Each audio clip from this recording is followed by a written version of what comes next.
জাহান্নামের আযাব এত কঠিন ও ভয়ঙ্কর হবে যে তার মুক্তিপণ হিসাবে দুনিয়ার সব কিছু দিতে পারলে তা দিয়েও জাহান্নামী মুক্তি কামনা করবে, কিন্তু তা করা সম্ভব হবে না। আর জাহান্নামের আগুন সম্পর্কে হাদিস শরীফে এসেছে, নবী করিম সাল্লাল্লাহু আলাইহি ওয়াসাল্লাম বলেছেন, তোমাদের এ আগুন জাহান্নামের আগুনের ৭০ ভাগের ১ ভাগ। সাহাবায়ে কেরাম বললেন, ইয়া রাসূলুল্লাহ, এই ১ ভাগ দিয়ে শাস্তি দিলেই তো যথেষ্ট হতো। তখন রাসূলুল্লাহ সাল্লাল্লাহু আলাইহি ওয়াসাল্লাম বললেন, জাহান্নামের আগুন তোমাদের আগুনের তুলনায় ৬৯ গুণ উত্তপ্ত।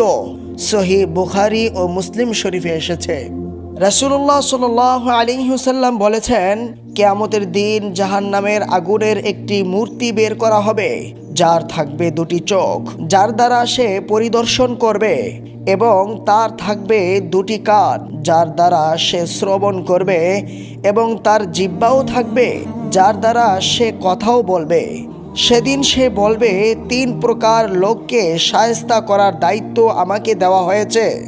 ১, প্রত্যেক উদ্যত স্বৈরাচারী ব্যক্তি। ২, প্রত্যেক ওই ব্যক্তি যে আল্লাহর সাথে অন্য উপাস্যকেও আহ্বান করত তথা শিরক করত। এবং ৩ নাম্বার হলো যারা ছবি বা মূর্তি প্রস্তুত করত। মুসনাদে আহমদ ও তিরমিজি শরীফে এসেছে। প্রিয় দর্শক, যারা যাকাত দেয় না তাদের শাস্তি সম্বন্ধে মহান আল্লাহ তাআলা সূরা তাওবায় বলেছেন, যারা স্বর্ণ ও রৌপ্য জমা করে রাখে এবং তা আল্লাহর পথে ব্যয় করে না, তুমি তাদেরকে যন্ত্রণাদায়ক শাস্তির সুসংবাদ জানিয়ে দাও, যেদিন জাহান্নামের আগুনে ওইগুলোকে উত্তপ্ত করা হবে। অতঃপর তা দিয়ে তাদের ললাট, পার্শ্বদেশ ও পৃষ্ঠদেশে দাগ দেওয়া হবে, আর বলা হবে, এ হচ্ছে তাই যা তোমরা নিজেদের জন্য সঞ্চয় করে রেখেছিলে, সুতরাং এখন নিজেদের সঞ্চিত জিনিসের স্বাদ গ্রহণ করো।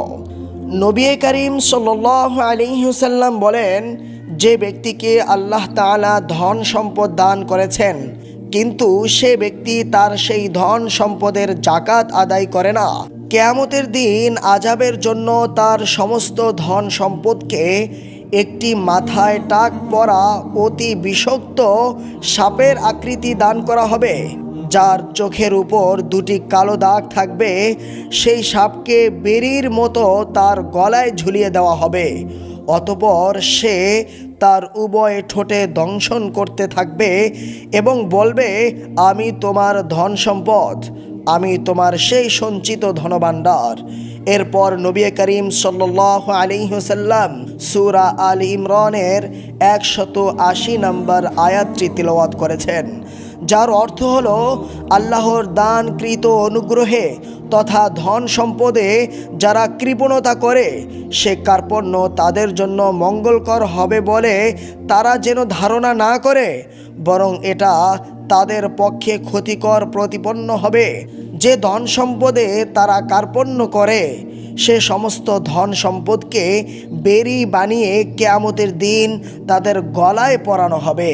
রাসূলুল্লাহ সাল্লাল্লাহু আলাইহি ওয়াসাল্লাম বলেন, কোনো গরিব নিকট আত্মীয় যখন তার ধনী নিকট আত্মীয়র নিকট এসে আল্লাহর দানকৃত অনুগ্রহে তথা তার ধন সম্পদে তার কাছে কোনো কিছু চায় বা প্রার্থনা করে, তখন সে ধনী ব্যক্তি তা দিতে কার্পণ্য করলে পরকালে আল্লাহ তাআলা তার জন্য দোজখ থেকে একটি সোজা নামক সাপ বের করবেন। সে সাপ তার জিভ বের করে মুখ হিলাতে থাকবে।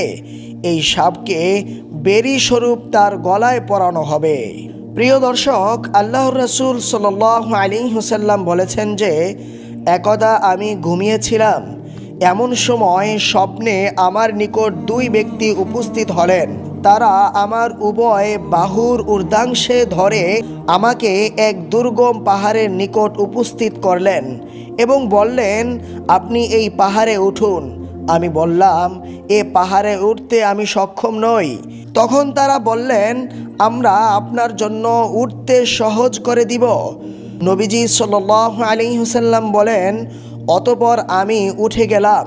অবশেষে যখন পাহাড়ের চূড়ায় গিয়ে পৌঁছালাম তখন বেশ কিছু চিৎকার ধ্বনি শুনতে পেলাম। আমি জিজ্ঞাসা করলাম, এ চিৎকার ধ্বনি কাদের? তারা বললেন, এ হলো জাহান্নামবাসীদের চিৎকার ধ্বনি। নবীজি বলেন, পুনরায় তারা আমাকে নিয়ে চলতে লাগলেন।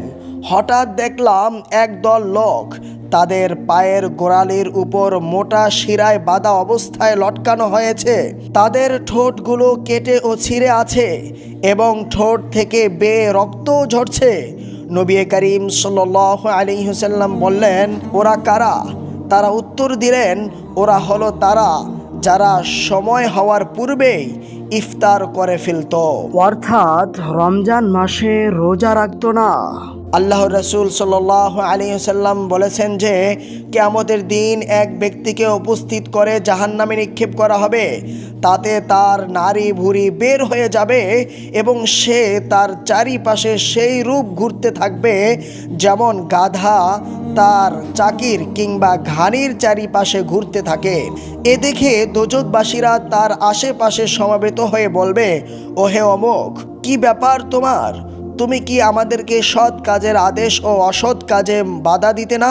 সে বলবে, হ্যাঁ, আমি তোমাদেরকে সৎ কাজের আদেশ দিতাম, কিন্তু আমি নিজেই তা করতাম না, আর মন্দ কাজে বাধা দিতাম, কিন্তু আমি নিজেই মন্দ কাজ করতাম। এজন্যই আজকে আমাকে এরকম কঠিন শাস্তি ভোগ করতে হচ্ছে। সহিহ বুখারী ও মুসলিম শরীফে এসেছে। নবী করিম সাল্লাল্লাহু আলাইহি ওয়াসাল্লাম বলেন, আমি মিরাজের রাতে এমন একদল লোকের পাশ দিয়ে অতিক্রম করেছি যারা আগুনের কাইজি দ্বারা নিজেদের ঠোঁট কাটছিল। আমি জিজ্ঞাসা করলাম, হে জিবরিল, ওরা কারা? তিনি বললেন, ওরা আপনার উম্মতের বক্তা দল, যারা নিজেরা যা করত না তা অপরকে করতে বলে বেড়াতো, এজন্য তাদের এই অবস্থা। নবী করিম সাল্লাল্লাহু আলাইহি ওয়াসাল্লাম বলেন, যে ব্যক্তি মাদক দ্রব্য সেবন করবে তার জন্য আল্লাহর প্রতিশ্রুতি আছে যে তাকে তিনি জাহান্নামের ঘাম অথবা পুঁজ পান করাবেন। সহিহ মুসলিম ও নাসাই শরীফে এসেছে। আল্লাহর রাসূল সাল্লাল্লাহু আলাইহি ওয়াসাল্লাম বলেন, মেরাজের রাত্রে যখন আমাকে আকাশ ভ্রমণে নিয়ে যাওয়া হলো তখন এমন একদল লোকদের পাশ দিয়ে আমি অতিক্রম করলাম যাদের ছিল তামার নখ, যার দ্বারা তারা তাদের মুখমণ্ডল ও বক্ষস্থল চিরে ফেলেছিল। আমি বললাম, ওরা কারা হে জিবরাইল? জিবরাইল আলাইহিস সালাম বললেন, ওরা হলো সেই লোক যারা লোকদের মাংস খাইত, অর্থাৎ লোকদের গীবত করত এবং তাদের ইজ্জত লুণ্ঠন করত। এজন্যই তাদেরকে এই শাস্তি দেওয়া হয়েছে। নাউযু বিল্লাহ। প্রিয় দর্শক, এই হলো জাহান্নামের বিভিন্ন শাস্তি। এছাড়াও কোরআন ও হাদিসে অসংখ্য শাস্তির কথা বর্ণনা করা হয়েছে। ইনশাআল্লাহ পরবর্তী ভিডিওতে জাহান্নামের অন্যান্য শাস্তির ব্যাপারে আলোচনা করা হবে। সম্মানিত দর্শক শ্রোতা, পরিশেষে বলবো, প্রত্যেক মুসলমানের করণীয় হচ্ছে যেসব কাজ করলে জাহান্নামের শাস্তি ভোগ করতে হবে সে বিষয়ে সচেতন ও সাবধান হয়ে জাহান্নাম থেকে মুক্তি লাভের চেষ্টা করা। আল্লাহ তাআলা আমাদের সকলকে জাহান্নাম থেকে পরিত্রাণ লাভের তৌফিক দান করুন। আমিন।